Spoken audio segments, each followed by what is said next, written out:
अब हम लोग धीर व्यक्ति की परिभाषा समझेंगे। श्रील प्रभुपाद जी कहते हैं आत्मा परमात्मा, भौतिक तथा आध्यात्मिक प्रकृति, है ना, भौतिक तथा आध्यात्मिक प्रकृति का पूर्ण ज्ञान। चार चीजें, आत्मा और परमात्मा, भौतिक प्रकृति और आध्यात्मिक प्रकृति, जिसको पूर्ण ज्ञान हो उसे धीर कहा जाता है। क्या कहा जाता है? धीर। अभी धीर क्या, इसका एक शब्द प्रभु जी बता दें कि धीर शब्द में आया इंपोर्टेंट धीह। धी शब्द का अर्थ होता है बुद्धि। जिसके पास बुद्धि है उसे धीर कहा जाता है।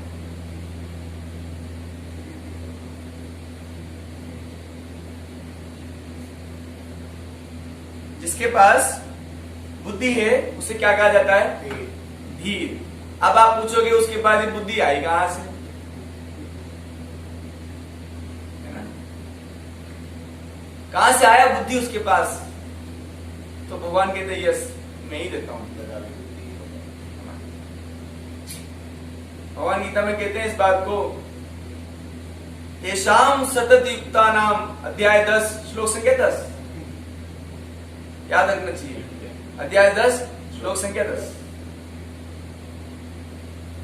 तेषां सतत युक्तानां भजतां प्रीति पूर्वकं ददामि बुद्धि योगं तं येन माम् उपयान्ति ते।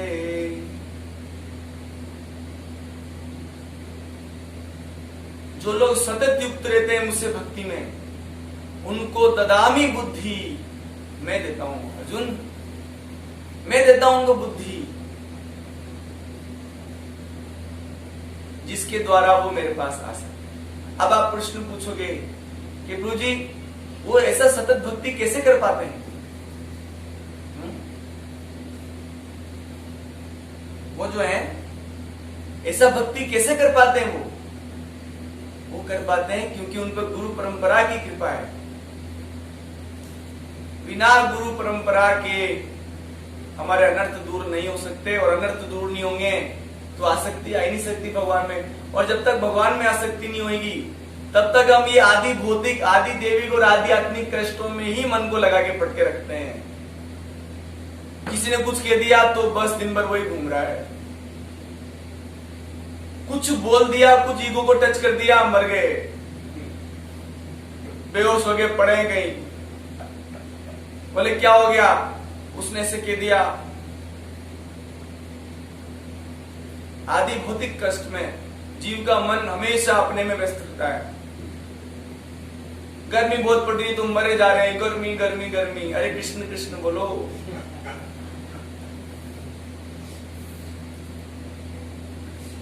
आदि आत्मिक कष्ट, इसलिए जो शुद्ध भक्त होता है ना, वो आदि भौतिक, आदि देविक और आदि आत्मिक कष्टों से प्रभावित नहीं होता है।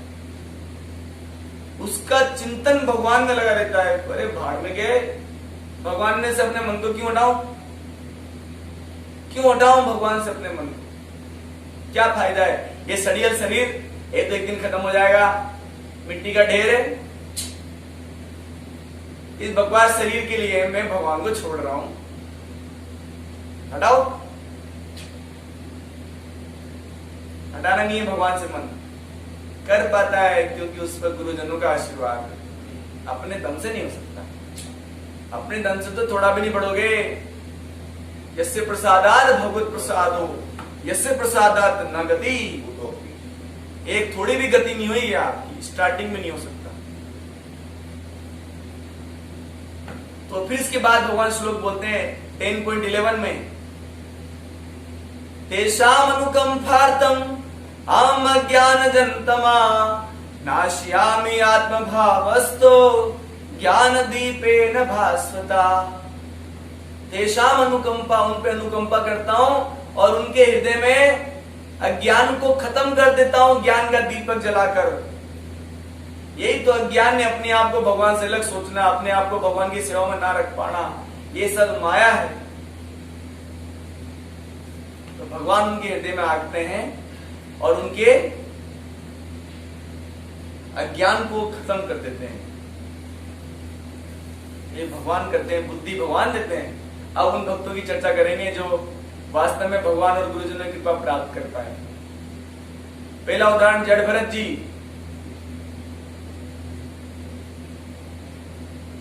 जड़ भरत है ना, सोचिए आप उनके बारे में। आपको कोई मारने के लिए आ रहा है और आपको फर्क ही नहीं पड़ रहा है। आपका गला काटने जा रहा है कोई, अलग कर देंगे आपके गले को 1 मिनट के अंदर, और आप 1 इंच भी आपके चेहरे पर कोई शिकन नहीं है। हाँ?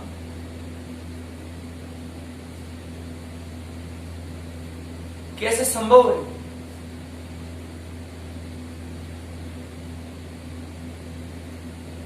कैसे हो सकता है ये बताओ।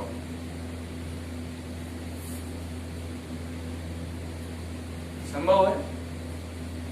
हम लोगों के लिए संभव नहीं है, लेकिन जिन पर भगवान की कृपा हो चुकी है, जिन पर गुरुजनों की कृपा हो चुकी है,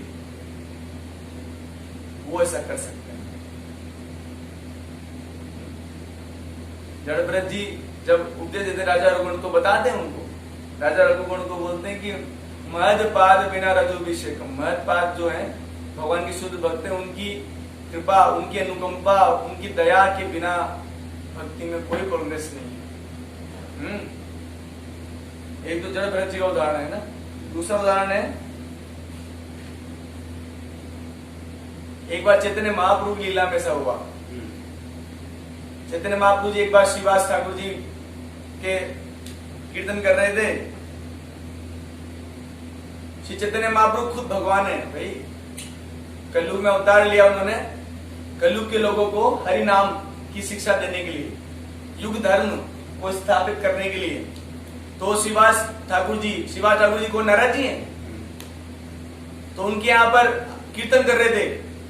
तो जैसे तो श्रीवास में कुछ कीर्तन चल रहा था, उस समय श्रीवास जी को अपने घर में रोने पीटने की आवाज आने लगी।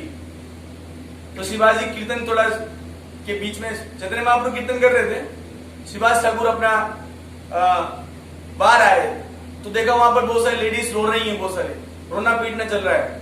क्या हुआ? श्रीवास जी का लड़का मर गया।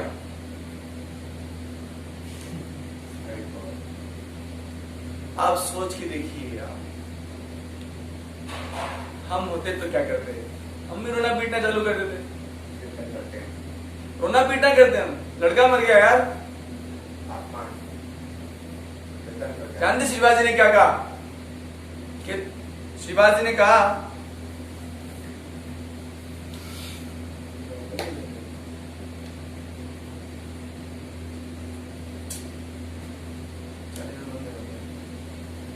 श्रीवास ठाकुर ने कहा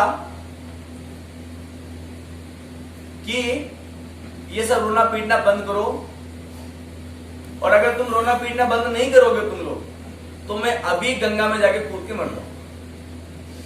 और तुमको फिर भी अगर लोग लाज के लिए थोड़ा वो रोना पीटना है तो कम आवाज में रो, महाप्रभु जी को डिस्टर्ब नहीं होना चाहिए उनके कीर्तन में। शरीर के प्रति कोई आसक्ति नहीं। कहा ना, धीर व्यक्ति कौन है? धीर व्यक्ति वो है जो आत्मा परमात्मा, भौतिक प्रकृति और आध्यात्मिक प्रकृति के बारे में पूर्ण ज्ञान रखता है, मोहित नहीं होता इस शरीर के परिवर्तन से। देख लीजिए श्रीवास जी मोहित नहीं हुए।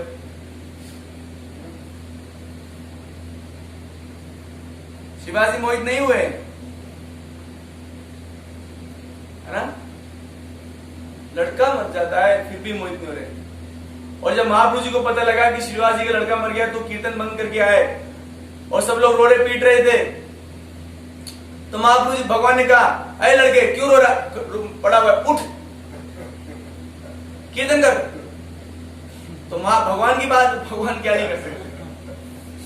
भगवान क्या नहीं कर सकते? लड़का खड़ा हुआ तो बोला बात वो लड़का कि प्रभु मैं आपकी आज्ञा से आपके धाम में जा रहा हूं, मुझे क्यों बुलाया आपने? बोले तेरे माँ बाप रो रहे, इनको समझा। तो बोला कौन किसके माँ बाप? कौन से जन्म के माँ बाप? खतरनाक बोल रहा था वो।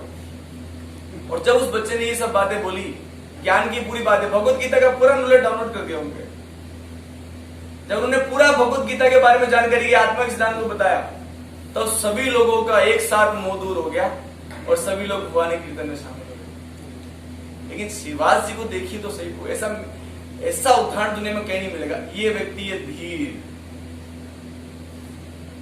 जो जानता है आत्मा की भाई आत्मा मर नहीं सकता है, अगर आत्मा शरीर छोड़ता है तो कहीं और जा रहा होता है।